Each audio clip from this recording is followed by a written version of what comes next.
સન્નિષ્ઠ સેવાની કરીએ સાધના, જન સેવાની આરાધના. સન્નિષ્ઠ સેવાની કરીએ સાધના, જન સેવાની આરાધના. સહજ સરળ રીતિને આપણી જનહિતની નીતિ,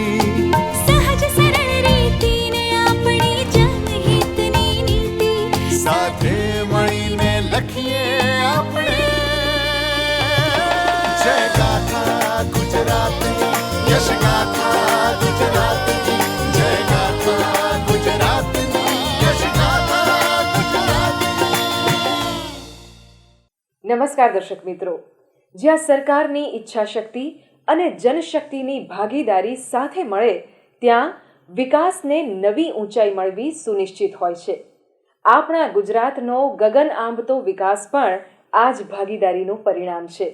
મુખ્યમંત્રી શ્રી ભૂપેન્દ્રભાઈ પટેલના નેતૃત્વમાં આપણે સૌ આગળ વધીએ અને આપણા રાજ્યને વિકસિત ગુજરાત બનાવવા માટે સંકલ્પબદ્ધ થઈએ તેવી અભિલાષા સાથે શરૂ કરીએ આપણો લોકપ્રિય કાર્યક્રમ યશગાથા ગુજરાતની. રાજ્યના ગ્રામીણ અર્થતંત્રને મજબૂત કરવામાં ગ્રામીણ નારી શક્તિનો ફાળો સવિશેષ હોય છે. આજે મહિલા સંચાલિત સ્વસહાય જૂથો ગ્રામીણ અર્થતંત્રને વેગવાન બનાવી રહ્યા છે. ત્યારે આ સ્વસહાય જૂથોની બહેનો સાથે સહજ સંવાદ થાય તેવા હેતુ સાથે તાજેતરમાં જ મુખ્યમંત્રી શ્રી ભૂપેન્દ્રભાઈ પટેલના અધ્યક્ષસ્થાને ગાંધીનગર ખાતે સખી સંવાદ કાર્યક્રમનું આયોજન કરવામાં આવ્યું હતું. વડાપ્રધાન શ્રી નરેન્દ્રભાઈ મોદીએ તેમના મુખ્યમંત્રી શ્રી તરીકેના કાર્યકાળ દરમિયાન ગુજરાતમાં મહિલા સશક્તિકરણની કેડી કંદારી હતી. મુખ્યમંત્રી શ્રી ભૂપેન્દ્રભાઈ પટેલના નેતૃત્વ હેઠળની રાજ્ય સરકાર આ જ રાહે આગળ વધીને રાજ્યની મહિલાઓને આત્મનિર્ભર બનાવવા કાર્ય કરી રહી છે. સ્વસહાય જૂથોને માળખાકીય સુવિધા, બેંક ધિરાણ અને સહાય ઉપલબ્ધ કરાવીને ગુજરાત સરકાર રાજ્યના ગ્રામીણ વિસ્તારોની મહિલાઓને સ્વરોજગારીની તકો પૂરી પાડી રહી છે. ગ્રામીણ વિસ્તારના ગરીબ કુટુંબોની મહિલાઓને સંગઠિત કરીને તેમને કૌશલ્યયુક્ત તાલીમ આપી આજીવિકા પૂરી પાડવી એ રાજ્ય સરકારની નેમ છે. જેના માટે ગુજરાતમાં આશરે 31 લાખ મહિલાઓને આવરી લેતા 3 લાખ જેટલા સ્વસહાય જૂથોનું નિર્માણ થયું છે. રાજ્યના 28 જિલ્લામાં ગ્રામીણ તાલીમ સ્વરોજગાર સંસ્થાનનું નિર્માણ કરવામાં આવ્યું છે. આ તાલીમ કેન્દ્રોમાં અત્યાર સુધી આશરે 3 લાખથી વધુ તાલીમાર્થીઓ તાલીમ મેળવી ચૂક્યા છે. ત્યારે તાજેતરમાં સખી સંવાદ કાર્યક્રમ અંતર્ગત મુખ્યમંત્રી શ્રી ભૂપેન્દ્રભાઈ પટેલે સ્વસહાય જૂથોની ગ્રામીણ બહેનો સાથે સંવાદ કર્યો હતો. ગ્રામ વિકાસ વિભાગ અને ગુજરાત લાઇવલીહુડ પ્રમોશન કંપની દ્વારા આયોજિત આ સખી સંવાદમાં 28,000 સ્વસહાય જૂથોની 3.5 લાખથી વધુ ગ્રામીણ બહેનોને કુલ મળીને 350 કરોડ રૂપિયાના સહાયનું મુખ્યમંત્રીશ્રીએ લાભ વિતરણ કર્યું હતું. મુખ્યમંત્રી શ્રી ભૂપેન્દ્રભાઈ પટેલે કહ્યું હતું કે અર્થતંત્રમાં મહિલાઓના યોગદાનને વેગ આપવા સાથે વુમન એમ્પાવરમેન્ટ માટે વડાપ્રધાનશ્રીએ જ્ઞાન એટલે કે ગરીબ, યુવા, અન્નદાતા અને નારી શક્તિ એમ 4 સ્તંભના વિકાસ પર દેશની વિકાસ ગતિ તેજ બનાવવાનો નિર્ધાર કર્યો છે. વર્ષ 2047 સુધી ભારતને વિકસિત રાષ્ટ્ર બનાવવામાં ગ્રામીણ નારી શક્તિના સ્વસહાય જૂથોનું યોગદાન મહત્વનું બની રહેશે. કોઈ પણ દેશ હોય, કોઈ પણ સમાજ હોય, તે નારી શક્તિનું ગૌરવ વધારીને અને તેમના માટે નવી તકો ઊભી કરીને જ આગળ વધી શકે. જો આપણી માતાઓ બહેનો થોડી પણ તક મળે તો તેઓ પોતે જ લોકોનો સહારો બની જાય છે, ઘર પરિવારને આર્થિક આધાર પણ બની રહે છે અને સ્વાવલંબી બને છે. આદરણીય વડાપ્રધાનશ્રીના નેતૃત્વમાં મહિલાના અર્થતંત્રમાં યોગદાનને વેગ મળે તેવું વુમન લેડ ડેવલપમેન્ટને પ્રોત્સાહન આપતું ભારત સરકારનું બજેટ તાજેતરમાં પ્રસ્તુત થયું છે. આ વર્ષના બજેટમાં મહિલાઓ અને દીકરીઓ માટે રૂપિયા 3 લાખ કરોડની વિવિધ યોજનાઓ કરી છે. મુખ્યમંત્રીશ્રીએ જણાવ્યું હતું કે દેશભરમાં માતા બહેનોને આર્થિક રીતે પગભર કરવા માટે કુલ 3 કરોડ લખપતિ દીદી બનાવવાનો વડાપ્રધાનશ્રીએ સંકલ્પ કર્યો છે, જેમાં સહભાગી થવા ગુજરાતે આવી 7,50,000 બહેનોને લખપતિ દીદી બનાવવાનો નિર્ધાર કર્યો છે. મહિલાઓની કુશળતાને સુનિયોજિત વેગ મળે અને મહિલાઓ આત્મનિર્ભર બને તે માટે ગુજરાતમાં આદરણીય નરેન્દ્રભાઈએ અનેકવિધ પહેલ શરૂ કરાવેલી. ગુજરાતની નારી શક્તિના પહેલોના પરિણામે જ માનભેર જીવવામાં અને આર્થિક રીતે આત્મનિર્ભર બનવામાં મદદ મળી છે. રાજ્યની ગ્રામીણ બહેનોનું સામાજિક ઉત્થાન થાય, જીવન ધોરણ ઊંચું આવે તે માટે વર્ષ 2010થી આદરણીય નરેન્દ્રભાઈએ મિશન મંગલની શરૂઆત કરાવી. મિશન મંગલ શરૂ થયા બાદ અત્યાર સુધીમાં રાજ્યમાં તાલીમ સંસ્થાઓ દ્વારા 3,13,000થી વધુ મહિલાઓને આત્મનિર્ભર બનાવવા માટે વિવિધ વ્યવસાયલક્ષી તાલીમ આપવામાં આવી છે. ગ્રામીણ નારી શક્તિના ગૃહ ઉદ્યોગ, હુન્નર અને હસ્તકળા કારીગરી જેવા કૌશલ્યનાથી નવી દિશા મળી છે. મુખ્યમંત્રી શ્રી ભૂપેન્દ્રભાઈ પટેલે કહ્યું હતું કે વડાપ્રધાન શ્રી નરેન્દ્રભાઈ મોદીએ આ વર્ષના બજેટમાં મહિલાઓ માટે 3 લાખ કરોડ રૂપિયાની વિવિધ યોજનાઓ આપી છે. બહેનોને આત્મનિર્ભરતાના માર્ગે વાળવા ગ્રામીણ મહિલાઓને ડ્રોન પાયલટ તાલીમ આપીને ડ્રોન દીદી તરીકે સશક્ત કરવાનું કામ પણ વડાપ્રધાનશ્રીની વિઝનરી લીડરશિપમાં થઈ રહ્યું છે. આ અવસરે મુખ્યમંત્રીશ્રીએ સ્વસહાય જૂથની મહિલાઓ સરસ મેળામાં ભાગ લેવા ઓનલાઈન રજિસ્ટ્રેશન કરાવી શકે તે માટેના નવીન પોર્ટલનું લોન્ચિંગ પણ કર્યું હતું. આ ઉપરાંત સ્વચ્છ ભારત મિશન હેઠળ ગ્રામ પંચાયત, તાલુકા પંચાયત અને જિલ્લા પંચાયત સ્તરે એવોર્ડમાં ભાગ લેવા માટે નિર્મળ ગુજરાત 2.0 એવોર્ડ પોર્ટલનું પણ મુખ્યમંત્રીશ્રીના હસ્તે લોન્ચિંગ કરવામાં આવ્યું હતું. આ સાથે જ મુખ્યમંત્રીશ્રીની ઉપસ્થિતિમાં સ્વસહાય જૂથની 500 મહિલાઓને આજીવિકાલક્ષી પ્રવૃત્તિમાં જોડવા માટે રાજ્ય સરકારના ગુજરાત લાઇવલીહુડ પ્રમોશન કંપની દ્વારા પીડીલાઇટ કંપની સાથે MOU કરવામાં આવ્યા હતા. આ કાર્યક્રમ પૂર્વે મહાત્મા મંદિર ખાતે મુખ્યમંત્રી શ્રી ભૂપેન્દ્રભાઈ પટેલે સ્વસહાય જૂથની મહિલાઓ દ્વારા બનાવવામાં આવેલા 33 જિલ્લાના 33 સ્ટોલની મુલાકાત કરી હતી અને તેમના ઉત્પાદન વિશે બહેનો સાથે સંવાદ પણ કર્યો હતો. દેવભૂમિ દ્વારકા જિલ્લામાં અમારી કેન્ટીન ચલાવીએ છીએ. એક બેનને ઓછામાં ઓછા 10,000ની આવક છે મહિને, તો 18 બેનું કામ કરી છે. અત્યારે તો સવારે ચા નાસ્તો જમવાનું, બપોરે જમવાનું બનાવી છે ને વર્ષે લગભગ અમારે 10 લાખ જેટલી આવક ચાલુ થઈ છે. અત્યારે ત્યાં સુધીમાં 14 વર્ષથી ચાલુ છે અમારી કેન્ટીન. અમને સખી મંડળમાં શરૂઆત થઈ ત્યારે અમે થોડી બચત કરતા, અમને ત્યારે પરિસ્થિતિ અમારી બહુ જ નબળી હતી, પણ અમને સરકારશ્રીનો સાથ સહકાર મળેલા ત્યારથી અમને અત્યારે ફૂલ ફાયદો થયો છે. સખી મંડળમાં સહમત થઈ બહેનોનો બધાનો ખૂબ ખૂબ આભાર માનું, સરકારશ્રીનો પણ આભાર માની છે અમે. હું ડ્રોન દીદી છું. મેં પૂનાથી ટ્રેનિંગ લીધી છે. 15 દિવસની હું ગુજરાતની પહેલી બેચમાં હતી અને આવ્યા પછી ત્યાંથી ટ્રેનિંગ લઈને આવ્યા PBC હબમાંથી. પછી 2 મહિના પછી મને ડ્રોન મળ્યું. ડ્રોન મળી પછી મને ઓર્ડર આવવાના ચાલુ થઈ ગયા. તો હું 6 મહિનાની અંદર પણ ટોટલ 45 દિવસની અંદર મેં 1 લાખની કમાણી કરી છે.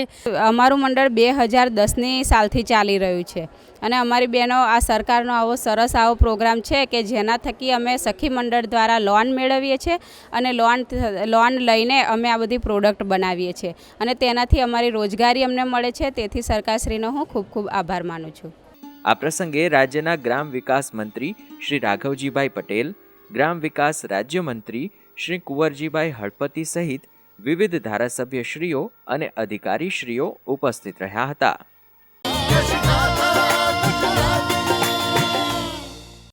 સરકારની નીતિઓ અને યોજનાઓના લાભ દરેક નાગરિકને સરળતાથી મળી રહે એ મુખ્યમંત્રી શ્રી ભૂપેન્દ્રભાઈ પટેલના નેતૃત્વવાળી ટીમ ગુજરાતની નેમ છે. આ માટે તાજેતરમાં જ મુખ્યમંત્રીશ્રીએ મહીસાગરના બાલાસિનોર ખાતેથી રાજ્યના અલગ અલગ 32 નવા સિવિક સેન્ટર્સનું લોકાર્પણ કર્યું હતું. આજના ટેકનોલોજીકલ અને ઝડપી યુગમાં ગામ, નગર અને મહાનગરના દરેક વ્યક્તિને પોતાને મળતી સેવાઓ કે સુવિધાઓ ઝડપી, પારદર્શી અને સરળતાએ મળે તેવી ઈચ્છા હોય છે. ગુજરાતમાં સેવા સેતુ દ્વારા નગરો અને ગામના લોકો પાસે સરકાર સામેથી જાય છે અને તેમના પ્રશ્નો ઉકેલે છે, તેમજ સમયથી 2 ડગલા આગળ ચાલીને આગવા વિઝન સાથે ટેકનોલોજીનો મહત્તમ ઉપયોગ કરી ડિલિવરી એટ ડોરસ્ટેપ જેવા અભિગમો પણ રાજ્યમાં અપનાવાયા છે. समय के साथ जो देश आधुनिक टेक्नोलॉजी को नहीं अपनाता, समय उसे पीछे छोड़कर आगे निकल जाता है और वो वहीं का वहीं रह जाता है. गुजरात के अनुभवों ने 2014 के बाद राष्ट्रीय स्तर पर टेक्नोलॉजी को गवर्नेंस का व्यापक हिस्सा बनाने में बहुत मदद की है. धन्यवाद गुजरात. यही अनुभव डिजिटल इंडिया मिशन का आधार बने. आज जन्म प्रमाण पत्र से लेकर सीनियर सिटीजन, वरिष्ठ नागरिक की पहचान देने वाले जीवन प्रमाण पत्र तक सरकार की अधिकतर सेवाएं डिजिटल है. गुजरात देश का पहला राज्य था जहां Gujarat state data centre GSDC, Gujarat state wide area network GSWAN, ई-ग्राम सेंटर्स और ATVT जन सेवा केंद्र जैसे पिलर्स खड़े किए गए.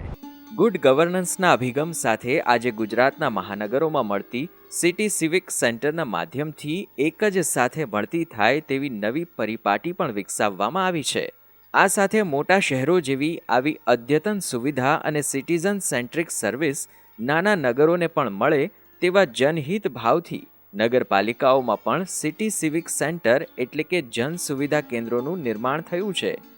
આવા જ નાગરિક કેન્દ્રી વિચાર સાથે નગરોમાં વસતા નાગરિકોને મ્યુનિસિપલ સેવાઓ એક જ સ્થળેથી સરળતાથી મળી રહે તે માટે તાજેતરમાં મહીસાગરના બાલાસિનોર ખાતેથી મુખ્યમંત્રી શ્રી ભૂપેન્દ્રભાઈ પટેલે રાજ્યના નગરપાલિકા વિસ્તારોમાં રહેતા શહેરીજનોની સુવિધા માટે 32 સિટી સિવિક સેન્ટર્સની ભેટ આપી હતી.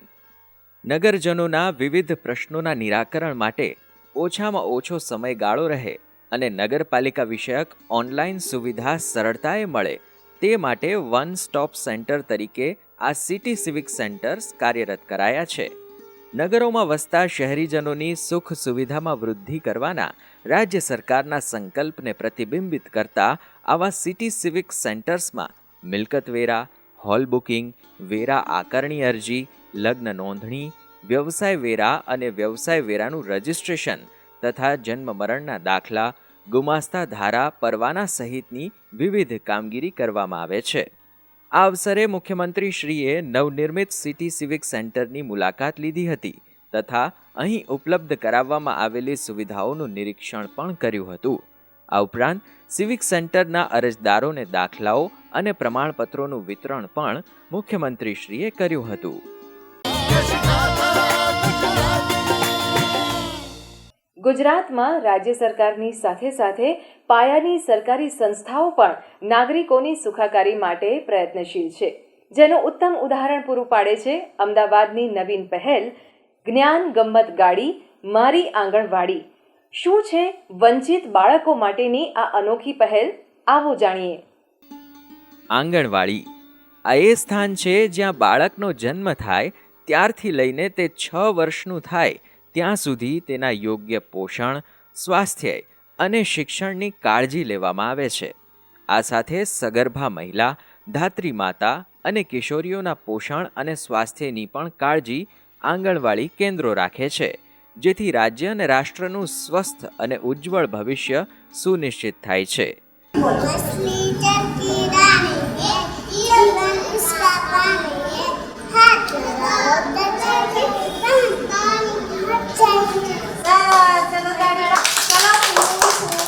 મુખ્યમંત્રી શ્રી ભૂપેન્દ્રભાઈ પટેલના નેતૃત્વની ગુજરાત સરકાર રાજ્યના આંગણવાડી કેન્દ્રોની સુવિધા અને ગુણવત્તામાં ઉત્તરોત્તર વધારો કરવા કટિબદ્ધ છે. ત્યારે આંગણવાડીમાં લાભ લેવા પાત્ર એવા શહેરના મોટા 4 રસ્તા પર જોવા મળતા બાળકો, છૂટાછવાયા વિસ્તારમાં રહેતા બાળકો તથા વંચિત વિસ્તારના બાળકો માટે અમદાવાદ ખાતે એક નવી જ પહેલ શરૂ કરવામાં આવી છે.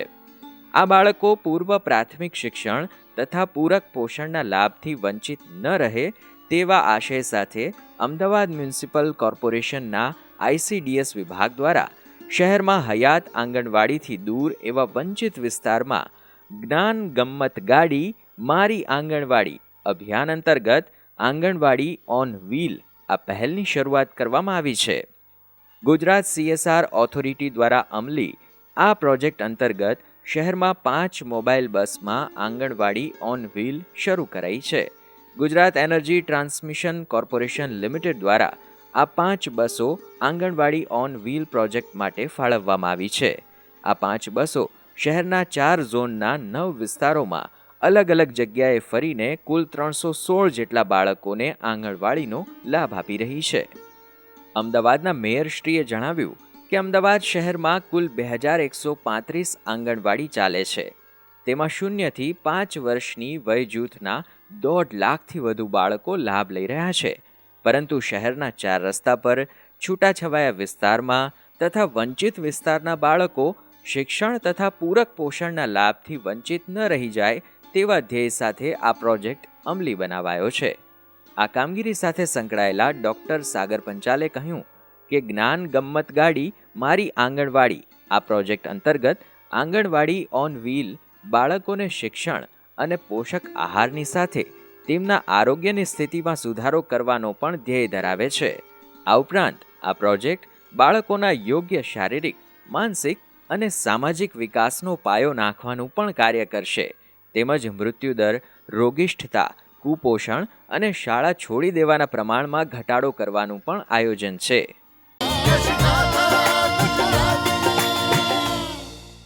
દર્શક મિત્રો, ગુજરાતમાં ગત સપ્તાહ દરમિયાન થયેલા વિકાસ કાર્યો અને પ્રવૃત્તિઓને સંકલિત રૂપે નિહાળીએ સમાચાર સારાંશમાં.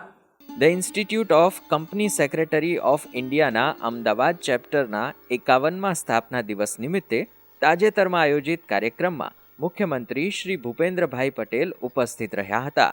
આ અવસરે મુખ્યમંત્રીશ્રીએ જણાવ્યું હતું કે કોઈ પણ કંપની સતત આગળ વધે અને તે નિયમિત રીતે ટેક્સ ભરે તો તેનો ફાયદો દેશને અવશ્ય મળે છે. આજે દેશના તમામ નાગરિકો જાણે છે કે દેશનું અર્થતંત્ર 5મા સ્થાને આવ્યા બાદ દેશના નાનામાં નાના માણસની પ્રગતિ થઈ છે. એટલે હવે આ અર્થતંત્રને 3જા સ્થાન પર લઈ જવામાં આપણે સૌએ ફાળો આપવાનો છે.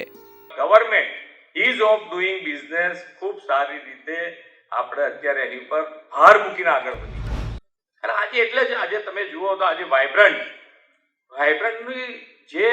વાઇબ્રન્ટનો મોટો ફાયદો જો ગુજરાતને થયો હોય તો શું તો કે ભાઈ વાઇબ્રન્ટના હિસાબે આજે 10મી કડી આપણે વાઇબ્રન્ટની હમણાં જ માન્ય નરેન્દ્રભાઈના નેતૃત્વમાં અહીંયા પૂરી કરી તો 10મી કડી પૂરી કર્યા પછી આખા દેશની 500 મોટી કંપનીઓમાંથી 100થી વધારે કંપનીઓ ગુજરાતમાં છે.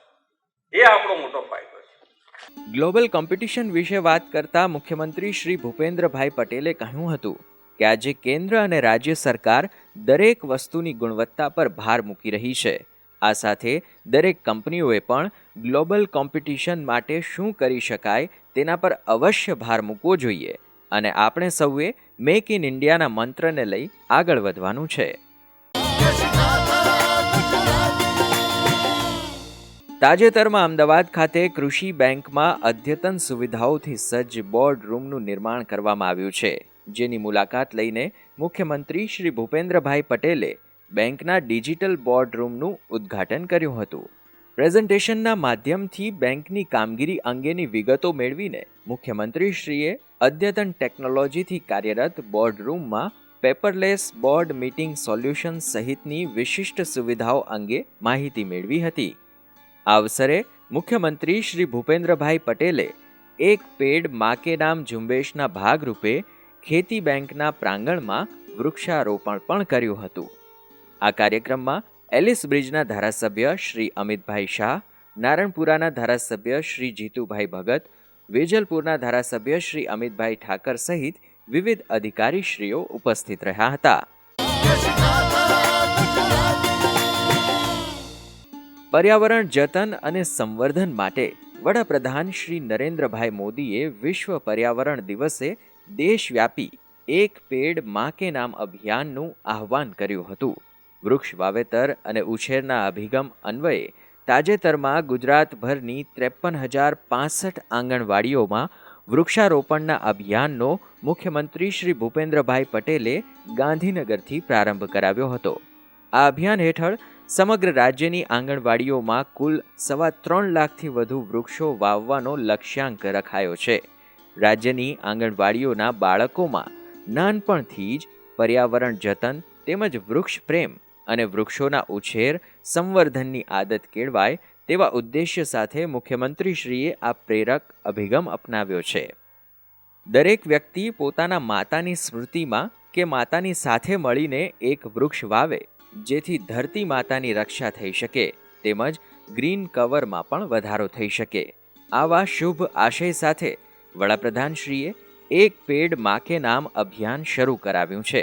ગુજરાતમાં અભિયાન અંતર્ગત રાજ્યમાં આગામી સપ્ટેમ્બર 2024 સુધી આશરે 12 કરોડ અને માર્ચ 2025 સુધી 17 કરોડ વૃક્ષો વાવવાનો લક્ષ્યાંક રાખવામાં આવ્યો છે. મહીસાગર અને ખેડા જિલ્લાના કુલ 581 કરોડ રૂપિયાનો ઉદ્વહન સિંચાઈ એટલે કે લિફ્ટ ઇરિગેશન પાઇપલાઇન પ્રોજેક્ટ હાલ નિર્માણાધીન છે. ત્યારે આ પ્રોજેક્ટની કામગીરીની પ્રગતિના નિરીક્ષણ માટે મુખ્યમંત્રી શ્રી ભૂપેન્દ્રભાઈ પટેલ સ્વયં નિર્માણ સાઇટ પર પહોંચ્યા હતા. આ ઉપરાંત મુખ્યમંત્રીશ્રીએ બાલાસિનોરના રૈયોલી ખાતે નિર્માણાધીન 40 લાખ લીટરની ક્ષમતાના સંપ તેમજ MS પાઇપલાઇનની કામગીરી પણ નિહાળી હતી. આ સંદર્ભમાં મુખ્યમંત્રીશ્રીએ સંબંધિત સાંસદશ્રીઓ અને ધારાસભ્યશ્રીઓ તેમજ અધિકારીશ્રી અને ઇજનેરો સાથે બેઠક યોજીને વિસ્તૃત સમીક્ષા હાથ ધરી હતી, જેમાં બધા જ કામોની ગુણવત્તાની જાળવણી સાથે નિર્ધારિત સમય મર્યાદામાં સમગ્ર યોજના પૂર્ણ થાય તે માટે મુખ્યમંત્રીશ્રીએ જરૂરી માર્ગદર્શન આપ્યું હતું. આ નિરીક્ષણ મુલાકાત દરમિયાન પંચમહાલના સાંસદ શ્રી રાજપાલસિંહ જાદવ, બાલાસિનોરના ધારાસભ્ય શ્રી માનસિંહ ચૌહાણ સહિત વિવિધ અધિકારીશ્રીઓ અને મહાનુભાવો ઉપસ્થિત રહ્યા હતા.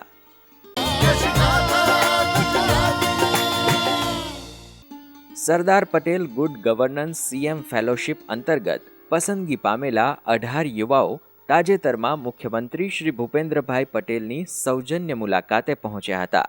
આ યુવાઓ સાથે સંવાદ કરતા મુખ્યમંત્રીશ્રીએ કહ્યું હતું કે તમે તમારા અભ્યાસ દરમિયાન મેળવેલા જ્ઞાન અને કૌશલ્યનો ઉપયોગ સામાજિક જીવન અને સામાન્ય માનવીના કલ્યાણ માટે કરવાની એક ઉમદા તક મેળવી છે.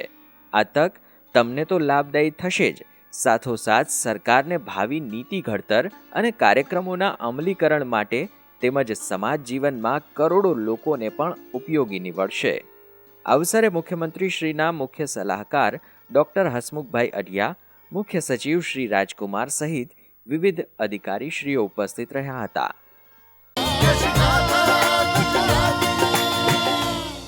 યશગાથા ગુજરાતની દર્શક મિત્રો, આ કાર્યક્રમ શ્રેણીનો આજનો એપિસોડ અહીંયા સમાપ્ત થાય છે. ફરીથી મળીશું આવતા સપ્તાહે વિકાસની નવી વાતો સાથે. ત્યાં સુધી રજા આપશો. નમસ્કાર.